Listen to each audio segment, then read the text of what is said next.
Մենք ապրում ենք օվկիանոսի հատակին, ոչ թե ջրային օվկիանոսի, այլ օդային օվկիանոսի։ Այս օվկիանոսը մեր մթնոլորտը անտեսանելի է, բայց այն ունի կշիռ եւ անընդհատ ճնշում է գործադրում մեզ վրա։ Պատկերացրեք, որ ջրի մեջ եք ընկղմված, բայց փոխարենը մենք լողում ենք օդում։ Այս ճնշումը, մթնոլորտի կշիռը, այն է, ինչ մենք անվանում ենք մթնոլորտային ճնշում։ Այն ամենուր է մեր շուրջը, անթիվ ձևերով ազդելով մեր կյանքի վրա։ Բայց ինչպես բացահայտեցինք այս անտեսանելի ուժը, ինչպես հասկացանք դրա զորությունը, ահա թե որտեղ է մեզ տանում մեր պատմությունը, 17-րդ դարի Իտալիա, մի փայլուն գիտնականի մոտ, որի անունն է Էվանջելիստա Թորիչելլի։ Պատկերացրեք Իտալիան 1600-ականներին, մեծ արվեստի և հեղափոխական գիտության ժամանակաշրջան։ Այս աշխարհում ապրում էր Էվանջելիստա Թորիչելլին, մի երիտասարդ, ով ծարավ էր գիտելիքների համար։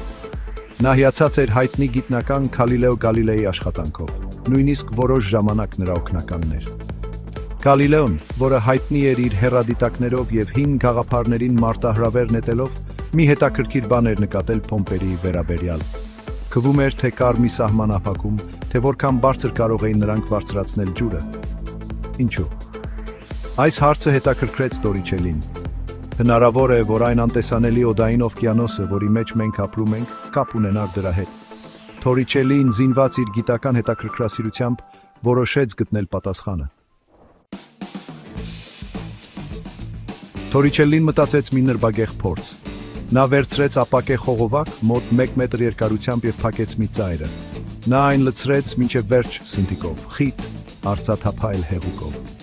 Բռնելով մատը բաց ծայրի վրա, նա զգուշորեն շրջեց խողովակը սնտիկով լցված ամանի մեջ։ Ինչ կարծում եք, թե ինչ եղավ հետո։ Արդյոք սնտիկը մնաց խողովակի մեջ, հակառակ գրավիտացիային։ Պատասխանը եւ այո, եւ ոչ է։ Սնտիկի մակարդակը մի փոքր իջավ, խողովակի վերևում թողնելով վակուում, բայց ամենակարևորը, այն ամբողջությամբ դուրս չհոսեց։ Թորիչելլին կարծում էր, որ ինքը գիտի պատասխանը։ 4-րդ բաժին։ Սնտիկը բարձրանում է, Էվրիկայի պահը։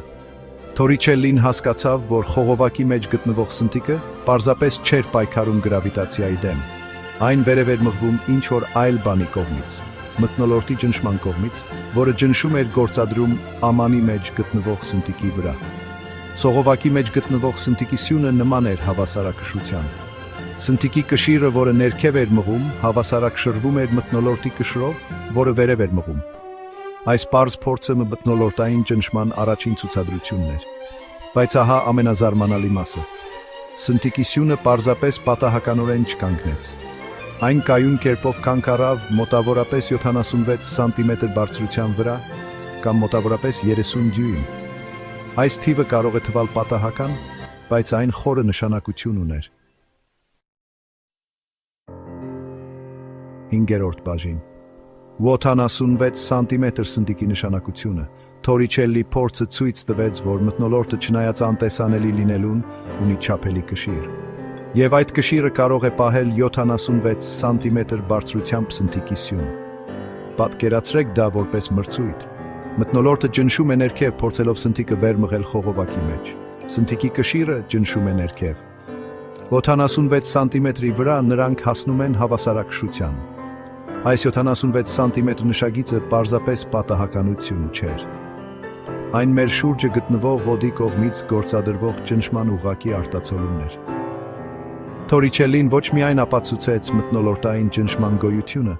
այլև գտավ այն չափելու միջոց։